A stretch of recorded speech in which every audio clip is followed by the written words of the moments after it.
Santo Aniceto, Papa. Natural da Síria, era Aniceto o sucessor de São Pio I na cadeira de São Pedro. Seu governo coincide com o tempo do imperador romano Antônio. Não é certo se morreu mártir pela fé. É, porém, fora de dúvida, que tanto foram seus sofrimentos e aflições pela causa de Cristo, que a Igreja lhe conferiu o título honroso de mártir. Além das perseguições oficiais da parte do governo romano, existiam perigosas heresias que prejudicaram a existência da Igreja. Embora fosse ela edificada sobre rochedo, contra o qual o inferno em vão dirige seus ataques, grande número de fiéis abandonou a fé, correndo atrás do fogo fatuo das seitas errôneas. Grandes foram os estragos que o herege Valentim causou ao rebanho de Cristo.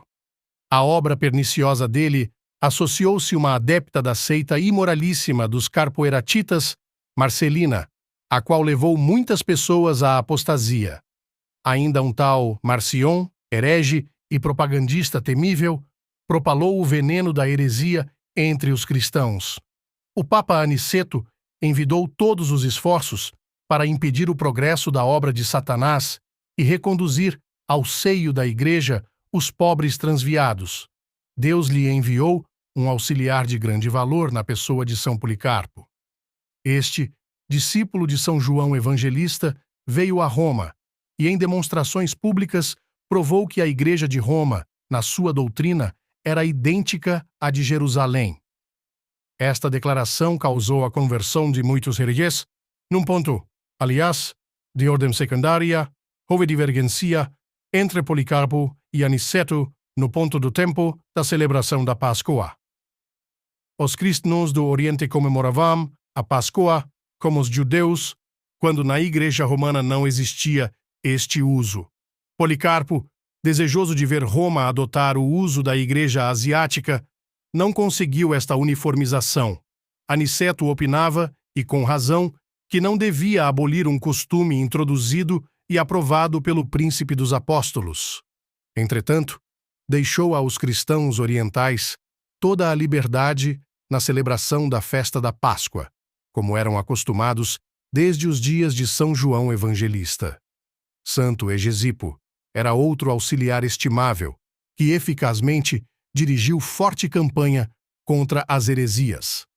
Num livro que escreveu sobre a tradição, provou que a doutrina passou pura e inalterada dos apóstolos ao Papa Aniceto e demonstrou que a mesma doutrina era conservada e ensinada sem a mínima alteração. Aniceto governou a Igreja durante 8 anos e 9 meses e morreu no ano de 168.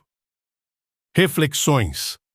Embora São Policarpo e as igrejas orientais tivessem opinião diferente da sua, relativamente à época da Páscoa, Aniceto manteve com elas relações amistosas.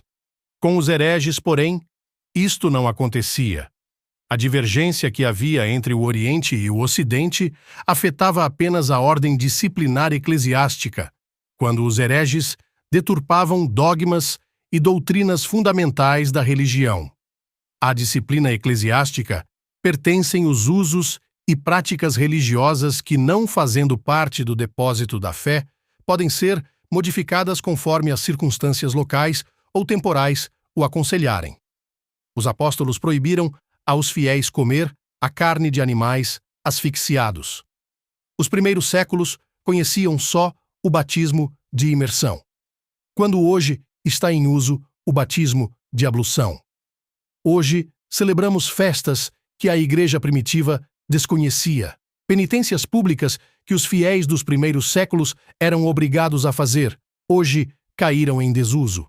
Tudo isto e muitos outros usos e cerimônias da Igreja não são coisas essenciais da religião, e sua prática depende das determinações da autoridade eclesiástica, quer papal, quer diocesana. Ao Papa e aos bispos foi dado o poder de governar a Igreja. A vós, diz São Paulo, o Espírito Santo estatuiu como guardas e intendentes para o governo da Igreja de Deus. Atos 20, 28.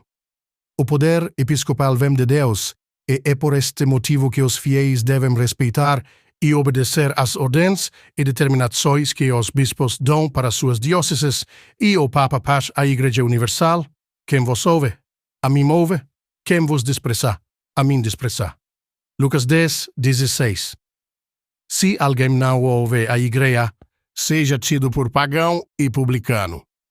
Mateus 18, 17.